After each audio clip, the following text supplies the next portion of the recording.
नमस्कार सभी को। मेरे चैनल में आप सभी का हार्दिक स्वागत है। आज मैं उपस्थित हूँ प्रसिद्ध साहित्यकार सुभद्रा कुमारी चौहान की लिखी कहानी भग्नावशेष। तो आइए कथानक प्रारंभ करें। न मैं कविता न लेखक, परंतु मुझे कविताओं से प्रेम अवश्य था। क्यों था यह नहीं जानता, परंतु प्रेम था और खूब था। मैं प्रायः सभी कवियों की कविताओं को पढ़ा करता था और जो मुझे अधिक रुचती उनकी कटिंग्स भी अपने पास रख लेता। एक बार मैं ट्रेन से सफ़र कर रहा था। बीच में मुझे एक जगह गाड़ी बदलनी पड़ी। वह जंक्शन तो बड़ा था, परंतु स्टेशन पर खाने पीने की सामग्री ठीक न मिलती थी, इसीलिए मुझे शहर जाना पड़ा। बाजार में पहुंचते ही मैंने देखा कि जगह जगह पर बड़े बड़े पोस्टर्स चिपके हुए थे, जिनमें एक बृहद कवि सम्मेलन की सूचना थी और कुछ खास कवियों के नाम भी दिए हुए थे। मेरे लिए तो कवि सम्मेलन का आकर्षण पर्याप्त था, परंतु कवियों की नामावली को देखकर मेरी उत्कंठा और भी अधिक बढ़ गई। दूसरी ट्रेन से जाने का निश्चय कर जब मैं सम्मेलन के स्थान पर पहुंचा, तो उस समय कविता पाठ प्रारंभ हो चुका था और उर्दू के एक शायर अपनी जोशीला अंदाज दिखाकर कविता मजलिस के सामने पेश कर रहे थे। दाद भी इतने ज़ोरों से दी जा रही थी कि कविता का सुनना ही कठिन हो गया। खैर, मैं भी एक तरफ चुपचाप बैठ गया, परंतु चेष्टा करने पर भी आंखें स्थिर न रहती थी, वरन वे किसी की खोज में बार बार विहल सी हो उठती थी। कई कवियों ने अपनी अपनी सुंदर रचनाएं सुनाई।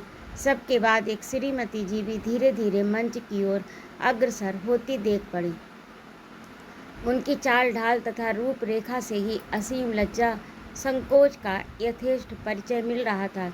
किसी प्रकार उन्होंने भी अपनी कविता पढ़ना शुरू किया। अक्षर अक्षर में इतनी वेदना भरी थी कि श्रोतागण मंत्रमुग्ध हो उस कविता को सुन रहे थे।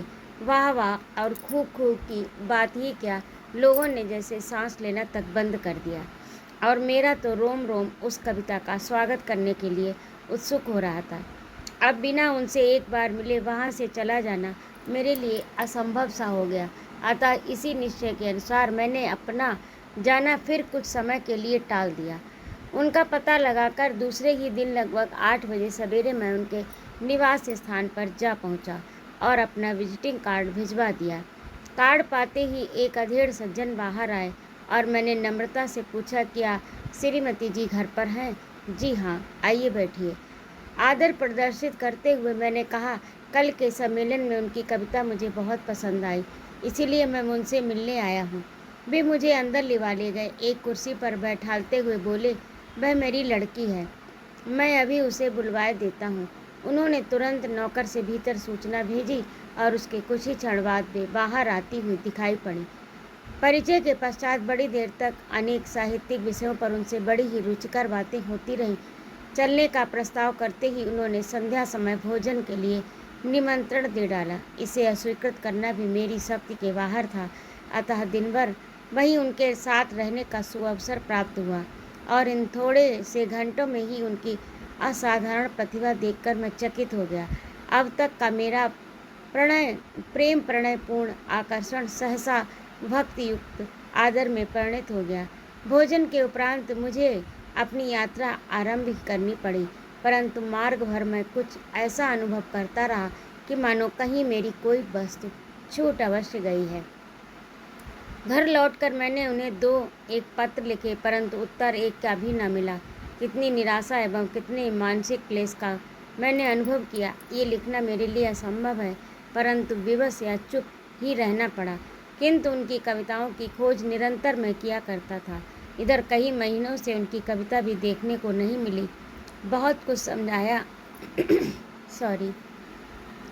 परंतु चित्त में चिंता हो उठी। तरह तरह की आशंकाएं हृदय को मथने सी लगी और अंत में एक दिन उनसे मिलने की ठान कर मैं घर से चल पड़ा।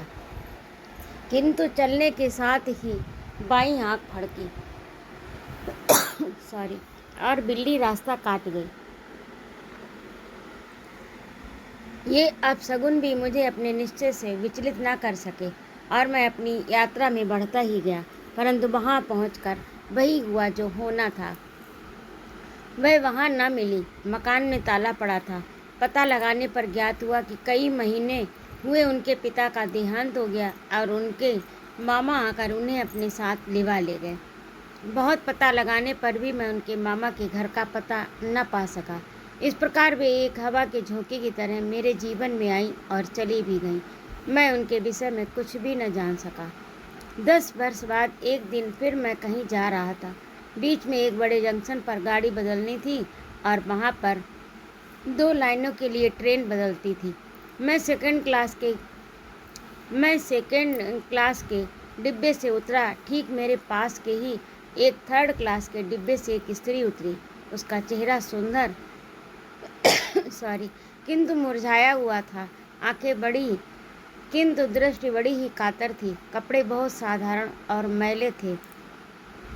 गोद में 1 साल भर का बच्चा था। आसपास और भी 2-3 बच्चे थे।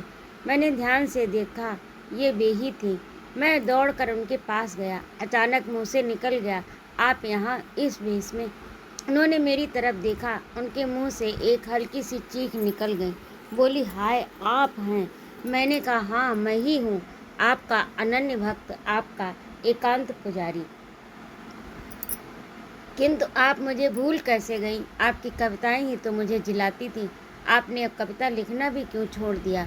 अब उनके संयम का बांध टूट गया। उनकी आंखों से न जाने कितने बड़े बड़े मोती बिखर गए। उन्होंने रुधे हुए कंठ से कहा, लिखने पढ़ने के विषय में आप मुझसे कुछ न पूछें। इतने में ही एक तरफ से एक अधेड़ पुरुष आए और आते ही शायद मेरा उनके पास का खड़ा रहना उन सज्जन को न सुहाया। इसीलिए उन्हें बहुत बुरी तरह से झिड़क कर बोले, यहाँ खड़ी खड़ी गप्पे लड़ा रही हो, कुछ हया शर्म है या नहीं? वे बोली, ये मेरे पिताजी के। वह अपना वाक्य पूरा भी न कर पाई थी कि वे महापुरुष कड़क उठे, बस चुप रहो, मैं कुछ नहीं सुनना चाहता, चलो सीधी। उन्होंने मेरी तरफ एक बड़ी ही बेबस दृष्टि से देखा और उसी दृष्टि में न जाने कितनी करुणा, कितनी व्यवस्था, कितनी कातरता भरी थी। वे अपने पति के पीछे पीछे चली गईं। इस प्रकार 10 वर्ष के बाद वे फिर एक बार मेरे नैराश्यपूर्ण जीवन के अंधकार में चपला की तरह चमकी और अदृश्य हो गईं। वे मुझसे जबरन छीन ले गईं। मुझे उनके दर्शन भी दुर्लभ हो गए। तो अभी आप सुन रहे थे प्रसिद्ध साहित्यकार सुभद्रा कुमारी चौहान की लिखी कहानी भग्नावशेष। आपको कैसी लगी कमेंट करके अवश्य बताइएगा। और यदि आपको मेरा कहानी सुनाना अच्छा लगता हो तो कृपया चैनल